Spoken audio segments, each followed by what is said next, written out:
Hi everyone, welcome to my channel. If you're new here, my name is Tessia, and today I want to share with all of you about the books that have changed my life. There's probably 7 or 8 here, and I'm going to share them just in the order kind of importance, but kind of the order that I read them. So the very first book is the Bible.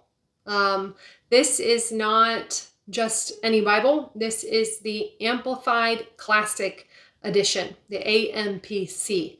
And reading this version of the Bible really changed my Bible study, really changed my understanding of the Word of God, because it has cross references in it, and it also elaborates on the fullness of the meaning of a word. So it won't just have the word, but it'll kind of have a description of the word in various places where there's multiple meanings of words. So it kind of is like a super verbose Bible with cross references. So if you have never read the AMPC or the Amplified Classic Edition, definitely check it out. You know, it's available online. I often, when I'm reading a verse and I want a more in-depth study or a deeper understanding of that passage, I will look it up in the Amplified and see if there's a cross-reference or a better explanation. And oftentimes it answers the question that I had. So if you're looking for deeper study, better Bible study, go for the AMPC. This is just my little version, but there's a lot out there. The next book that seriously changed my life, really got me to think deeply about the Christian walk, about different things that I face, about spiritual warfare, is The Christian in Complete Armor. It is not only 1 volume, not only 2 volumes, but 3 volumes. And these are the, I believe, like 80s or 90s version. Today they have it in black. But The Christian in Complete Armor is basically this guy in the 1600s named William Gurnall wrote an expository, I don't even know what you call it. He has this huge outline on Ephesians 6:10 through 20 something. So it's basically all about that passage, you know, the spiritual armor, the armor of God. But it's 3 volumes, and it goes into the different things that we can face and the different challenges we can face as Christians. And it really is just rich. This is the only book. These 3 books are literally the only book that my husband and I read alongside the Bible on repeat. So we will read the Bible and then we will go through these books together, and they're so long and so meaty and so full. It's like a devotional. You really just take little sections at a time and really chew on it and understand it. So this will enrich your Christian life. They will enrich your study of the Word.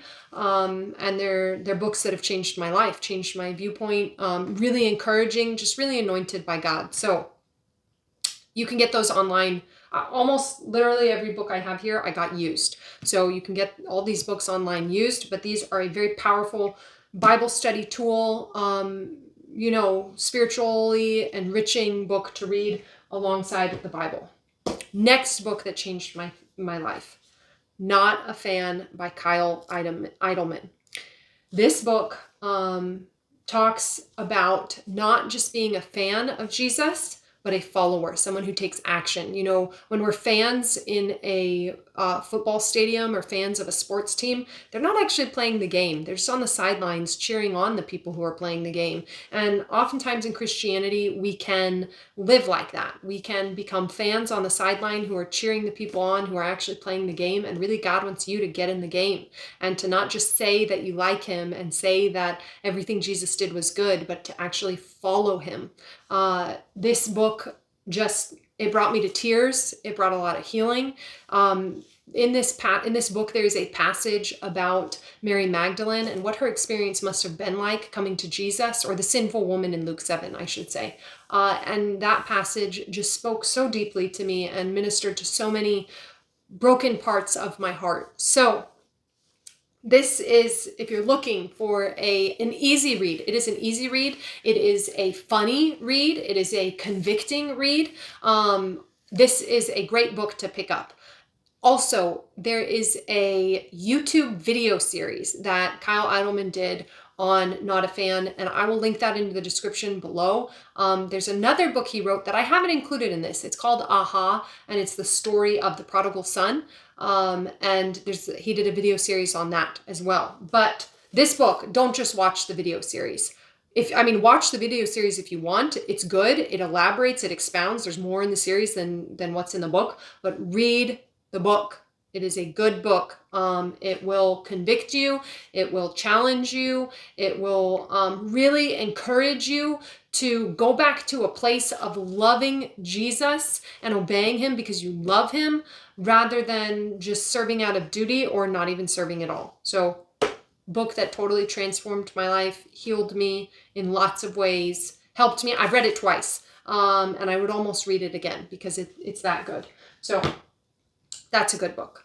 Another book that changed my life and brought a lot of healing to me was Captivating by John and Stacey Eldridge.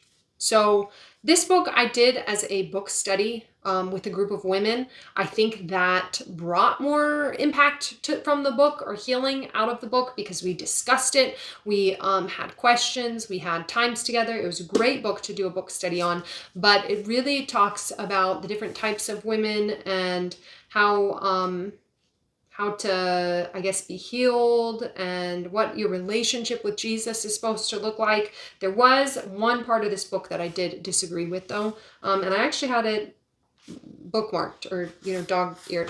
So I'm just going to share it real quick. She was saying that she doesn't agree with train up a child in the way he should go, and when he is old, he will not depart from it. She was saying that, anyways, it talks about, it's not really your fault if you train up the child and they don't go that way. She says it is about seeing who a person really is and calling him out to be that person. I think she said, sorry, the proverb is about raising a child to know who he is and to guide him in becoming even more himself. I don't agree with that. I think the proverb is about knowing who God is and teaching that child to find God and train him to know God. And as he knows God and follows God and obeys God, he will become who he is created to be. Someone who is in right relationship with God, because we are created to know God and to be known by him. So I disagree with one paragraph on page 179, but otherwise the rest of the book I like, and it really ministered to parts of my heart. Especially, I was still dealing with fatherlessness when I read this book. I was still dealing with issues with trusting God. As a father, I had a great, and in this, she talks about that, having a great relationship with Jesus, but not having such a good relationship with our Heavenly Father. And so a lot of that spoke to me, ministered to me, blessed me. I'm a romantic at heart, and I love having love for Jesus and intimacy with Jesus and romance with God, in a sense that he is the lover of our soul. He is the one who knows our soul, who woos us, who speaks tenderly to us. The Bible talks about this in Hosea. God will allure Israel into the desert, and he'll speak tenderly to her.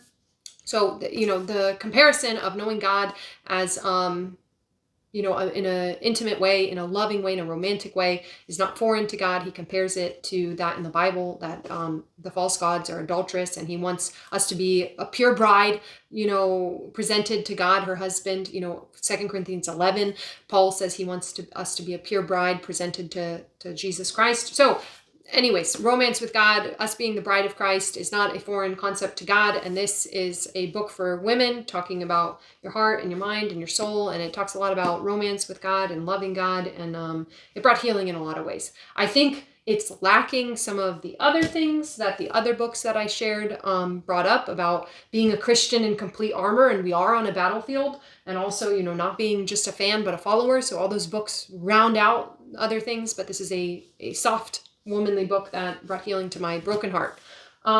Next book. This, by far, is one of the most powerful books I've ever read. I actually would say read this. If you're going to read any of these books, read this after The Christian Complete Armor or alongside The Christian in Complete Armor. It is called Apostasy from the Gospel by John Owen. Again, another Puritan. I got the abridged version. Also, I would recommend you get the abridged version of these because it's written in Old English. I don't like Old English. I like modern English. I like to understand what I'm reading. So get the abridged version. Get the abridged version of this. This book really taught me a lot about false conversion and true Christianity and explained to me my own situation. So I was raised in the church and I thought I was a Christian because I answered an altar call at all these different ages, and I believed that Jesus was God and he died on the cross for sin. In this book, it explains that you can taste the things of God. You can experience God talking to you. You can experience God in your life without actually being born again, without actually being transformed, regenerated, made new, because in God's love and his grace and his mercy, he will give you tastes of himself. He will give you pieces of himself in hopes that you will be drawn unto him and you will turn to him and give him all of your heart.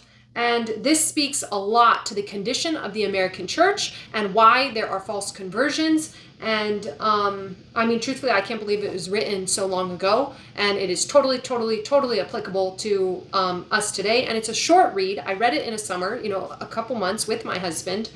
Very powerful, very transformative, very informative. And I almost wouldn't even believe that it was written by a Puritan cessationist, truthfully. I think he's a cessationist. I'm not cessationist. I'm not sure, but very powerful book, very good book. Pick it up and read it. Next book. This book changed my prayer life. How to Pray by R.A. Torrey. It just is a simple little book. I would read it in my devotional time, one chapter at a time, or even a section at a time. I wouldn't even read a chapter. Sometimes I just read a section before my prayer time in the morning alongside my Bible and my devotional. And it really convicted me to pray, challenged me to pray. This was a very good book and a very good read. This book, I had to grab this one. I meant to grab it earlier, but I forgot. Power Through Prayer, E.M. Bounds. I read this prayer book first before I read the other prayer book. This prayer book changed my life as well. I did the same thing. I read it in the morning alongside my Bible with my devotionals, and it just really lit a fire in me to live a pure life, a holy life, and convicted me to pray. So if you are struggling with your prayer life, wanting to know more, how to pray, how to have fire, how to have passion, what you should pray, these two books. Pick up these two books.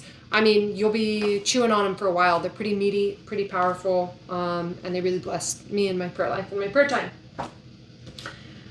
The next book that I will share is The Pressure is Off by Larry Crabb.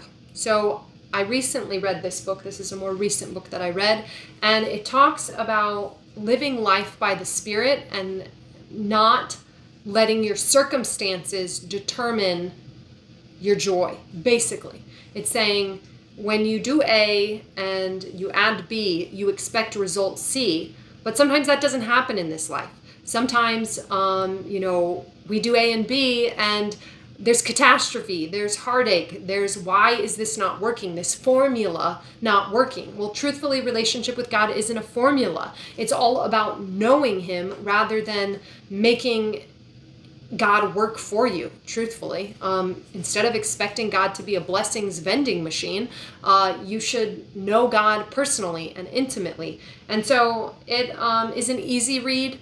I thought it got a little repetitive by the end. It took me a while to get through it. I thought by the end he's made his point, but I think it's powerful. I think it's convicting. I think it's applicable to many Christians today. So this is more like another kind of study book, easy read, kind of study book. Out of all of these, I would say captivating and not a fan. These are more like the fun reads that are convicting and transformative. But this is more like it's an easy read, but it also is convicting.